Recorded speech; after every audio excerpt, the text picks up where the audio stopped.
آج labour day, مزدوروں کا دن، لیکن اس کا مطلب کیا ہے؟ یعنی ہم جب کہتے ہیں کہ مزدوروں کا دن ہے تو اس کا مطلب کیا ہے؟ اس کا مطلب میرے پاکستانیوں، اس کا مطلب یہ ہے کہ یہ مزدور جو ہیں یہ سب سے محنت کش لوگ ہوتے ہیں.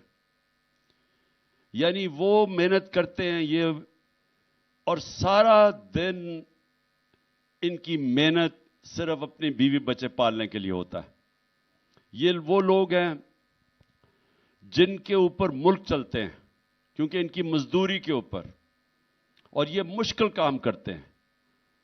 ہم تو جو آفیسز کے اندر بیٹھ کے کام کرتے ہیں، ایئر کنڈیشن ہے، یہ گرمی کے اندر چاہے وہ سڑکوں پہ کام کر رہے ہیں، یہ فیکٹریوں میں کام کر رہے ہیں. تو یہ اس لیے ہم دن بناتے ہیں کہ ہم ساری قوم یہ بتائے ان کو کہ ہمیں احساس ہے، ہم نے اپنے محنت کش لوگوں کا احساس ہے. ہم اس لیے جس طرح ہم مدرس ڈے بناتے ہیں، یہ حالانکہ باہر زیادہ ہوتا ہے کیونکہ وہ تو اور ماں کا اتنا رتبہ نہیں ہے، لیکن مسلمانوں کے لیے تو ماں کا بہت رتبہ ہے. تو ہم اس لیے بناتے ہیں کہ ماں کتنی قربانیاں دیتی ہے اپنے بچوں کے لیے. یعنی وہ پڑھاتی ہے بچوں کو، وہ ان کی بیمار ہوتے ہیں تو تب ان کی خیال کرتی ہے، ان کو صبح تیار کرتی ہے، اسکول میں بھیجتی ہے. یعنی کیا نہیں کرتی ماں. تو اس لیے ہم ایک ایسا دن چاہتے ہیں کہ ہم سارے اپنی ماں کو اپریشیٹ کریں کہ ماں انہیں کتنی قربانیاں دیتی ہے ہماری طرح.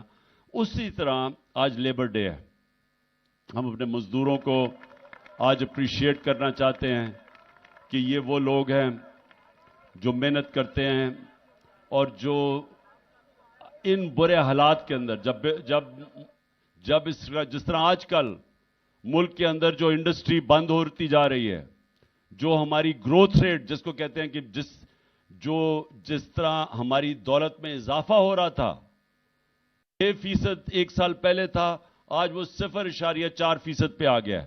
تو جب آپ کی گروتھ ریٹ کم ہوتی ہے، جب دولت میں اضافہ کم ہوتا ہے، جب فیکٹریاں بند ہوتی ہیں تو بے روزگاری بڑھ جاتی ہے. تو سب سے بڑا اس کا جو نقصان وہ بیچارے مزدوروں کے اوپر بوجھ پڑتا ہے، بے روزگار ہو جاتے ہیں. میں نے اپنے دور پہ پناہ گاہ بنائی. اب پناہ گاہ کیا تھی؟ ہمیں پتا تھا کہ مزدور باہر سے آتے ہیں لوگ مزدوری کرنے کے لیے، اب وہ پیسے بچاتے ہیں اپنے محنت کے، دہاڑی کے، تاکہ وہ اپنے گھر بیوی بچوں کو پیسے بھیج سکیں. لیکن اب اگر ان کا کھانا پہ بھی پیسہ خرچ ہو رہا ہے، کرائے پہ بھی پیسہ خرچ ہو رہا ہے، کسی جگہ ٹھہرنے پہ، تو ان کے لیے پیسے کم بچتے تھے اپنی بیوی بچوں کو بھیجنے کے لیے. تو ہم نے پناہ گاہ بنائی، اور پناہ گاہ وہ تھی جدھر وہ جا کے سو بھی سکتے تھے، بسترا تھا، کھانا ملتا تھا، نہا دھو سکتے تھے وہاں. تو ہم نے اس لیے پناہ گاہ بنائی. مجھے افسوس سے کہنا پڑتا ہے کہ یہ جو موجودہ امپورٹڈ چوروں کی حکومت ہے، انہوں نے بند کر دیا وہ پناہ گاہ، جس کی وجہ سے مزدور اتنا، یعنی جو بھی پیسہ وہ مزدوری کا تھا وہ سب اپنے گھر بھیج سکتے تھے، کیونکہ کھانا بھی مفت ملتا تھا، رہنا بھی مفت تھا، نہانا بھی تھا. تو اس لیے میں صرف بتانا چاہتا ہوں کہ یہ وہ لوگ ہیں جو اوپر بیٹھے ہوئے ہیں جنہوں نے ہیلتھ کارڈ بند کر دیا ہے. آپ یہ سوچیں کہ مزدوروں کے لیے کتنی بڑی چیز ہے. ہم نے جو صحت کارڈ دیا تھا کہ ہر خاندان کے پاس 10 لاکھ روپیہ ہیلتھ انشورنس تھی، ہر خاندان کے پاس، کہ وہ کسی بھی ہسپتال میں اپنا علاج کروا سکتے تھے. مطلب یہ کہ اگر ایک سرکاری ہسپتال میں وہ علاج نہیں ہوتا تھا، وہ جا کے پرائیویٹ ہاسپٹل میں کروا سکتے تھے. یا ڈاکٹرز ہاسپٹل لاہور میں مجھے ان کے جو سربراہ ہیں ڈاکٹر اصغر، انہوں نے مجھے پہلے 2 سال کی بات ہے، انہوں نے کہا کہ میں مبارک دینا چاہتا ہوں کہ پہلا ہارٹ سرجری صحت کارڈ کے اوپر ڈاکٹرز ہاسپٹل میں ہوئی. عام مزدور نے جا کے اپنی سرجری کروائی، جو کہ پہلے کوئی تصور نہیں کر سکتا تھا. کوئی مزدور تصور نہیں کر سکتا تھا کہ پرائیویٹ ہاسپٹل میں جا کے اپنے دل کی سرجری کروائے. تو ہماری ہیلتھ انشورنس کی وجہ سے اس نے جا کے مفت اپنی سرجری کروائی ایک پرائیویٹ ہاسپٹل میں.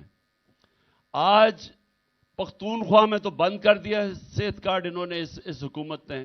اور دوسرا پناہ گاہ ساری جگہ بند کر دیا. بیچارے مزدور یا سڑکوں کے اوپر سوئیں گے کیونکہ کرایہ وہ دے نہیں سکتے, یا وہ پیسہ خرچ کریں گے جا کے اپنے کھانے پینے پہ, تو پیسہ کم بچے گا. ویسے ہی بے روزگاری کا دور ہے. تو میں اپنے مزدوروں کو آج صرف یہ کہنا چاہتا ہوں کہ میرا جو تصور ہے پاکستان کا وہ ہے فلاحی ریاست. فلاحی ریاست کا مطلب یہ ہے کہ جو بنیادی ضروریات ہیں, جو لوگوں کی, ہمارے غریب, کمزور, مزدور, کسان, اس طبقے کی جو بنیادی ضروریات ہے وہ انشاءاللہ ریاست پوری کرے گی. اور ہماری پوری کوشش یہ ہے کہ جس طرح ہم ہیلتھ کارڈ لے کے آئے ہیں, آگے ہم نے ایجوکیشن کارڈ لے کے آنا ہے. اور ایجوکیشن کارڈ کیا ہوگا کہ بچے جا کے ان کو کارڈ ملے گا, وہ پھر جا کے کسی بھی اسکول میں جا کے تعلیم حاصل کر سکتے ہیں. تو یہ بھی اب یہ میرا اگلا انشاءاللہ جب بھی اللہ نے موقع دیا تو ایجوکیشن کارڈ تھا کہ ایک غریب کے بچے کو وہ کیوں گندے اسکول میں جائے, اس کو بھی موقع ملے اچھے اسکولوں میں جانے کا. اور اس سے کیا ہوگا؟ اس سے ہوگا کہ اسکول بہتر ہو جائیں گے. جب پرائیویٹ لوگ اسکول بنائیں گے اور وہ ایجوکیشن کارڈ کی وجہ سے وہ پھر ان اسکولوں کے اندر بچے جا سکیں گے, اچھے اسکولوں کے اندر, وہ ان کو بھی موقع ملے گا اوپر جانے کا. ہیلتھ کارڈ کی وجہ سے پہلی دفعہ دیہات کے اندر پرائیویٹ ہاسپٹلز بن رہے تھے, عام ڈاکٹرز چھوٹے چھوٹے ہاسپٹل کھول رہے تھے ہیلتھ کارڈ کی وجہ سے. عموماً وہ دیہاتوں میں نہیں جاتے کیونکہ وہاں لوگوں کے پاس پیسہ نہیں ہوتا, گورنمنٹ ہاسپٹل میں ڈاکٹرز نہیں ملتے. آپ چلے جائیں دیہاتوں کے اندر ڈسٹرکٹس میں, وہاں گورنمنٹ ہاسپٹل میں ڈاکٹر نہیں ملتے. تو ہیلتھ کارڈ کی وجہ سے پرائیویٹ سیکٹر جا رہا تھا وہاں. اور وہ انشاءاللہ جب بھی اللہ نے موقع دیا تو ہم تعلیم اور صحت دونوں میں, خاص طور پہ مزدوروں کا فائدہ یہ ہوگا کہ ان کو کم از کم اپنے بچوں کی تعلیم بھی اچھی ان کو مل جائے گی. ان کو فکر نہیں ہوگی کہ اگر پیسہ نہیں ہوگا تو ان کو اچھی تعلیم نہیں مل سکتی. اور پھر ان کو کوئی فکر نہیں ہوگا کہ اگر کوئی گھر میں بیماری ہوتی ہے تو حکومت انشورنس دے گی تاکہ وہ کہیں بھی اپنا علاج کروا سکیں. اب کل انشاءاللہ میں خود لاہور کی ریلی لبرٹی مارکیٹ سے انشاءاللہ 1 بجے ہم وہاں جمع ہوں گے, اور ادھر سے پیدل ریلی ہماری جائے گی ناصر باغ. میں اپنے سارے مزدوروں کو دعوت دیتا ہوں کہ اس میں ضرور شرکت کریں, کل چھٹی کا دن ہے. اور میں ویسے بھی اپنے پاکستانیوں کو دعوت دیتا ہوں کیونکہ ہم نے یہ بھی کل اپنے سپریم کورٹ اور اپنے آئین کے ساتھ کھڑے ہونا ہے. یہ جو کوششیں ہو رہی ہیں ہمارے آئین کو تباہ کرنے کے لیے, یہ جو الیکشن سے بھاگ رہے ہیں, یہ وہ لوگ ہیں قبضہ کر کے بیٹھے ہوئے ملک پہ اور ڈرے ہوئے ہیں الیکشن سے. ان کو یہ بتانا چاہتے ہیں کہ قوم اس وقت جو آئین کے مطابق الیکشن ہونے چاہیے, جو سپریم کورٹ نے فیصلہ کیا, ساری قوم سپریم کورٹ اور آئین کے ساتھ کھڑی ہے. اور آپ نے سب نے آنا ہے میرے ساتھ. میں لیڈ کروں گا لاہور سے ریلی. انشاءاللہ ہم لبرٹی سے اپنی ریلی شروع کریں گے اور دوسری طرف پنڈی سے ہماری ریلی شروع ہوگی, وہ شاہ محمود لیڈ کریں گے اور اسد عمر, اور وہ جائیں گے اسلام آباد تک, وہ بھی پیدل ریلی ہوگی. اور پھر پشاور کے اندر تیسری ریلی ہوگی, وہ بھی پرویز خٹک اور ہماری پشاور کے ہمارے جو ایم پیز, جو ماضی میں جو ایم این ایز اور ایم پیز اور عہدیدار, وہ لیڈ کریں گے وہاں.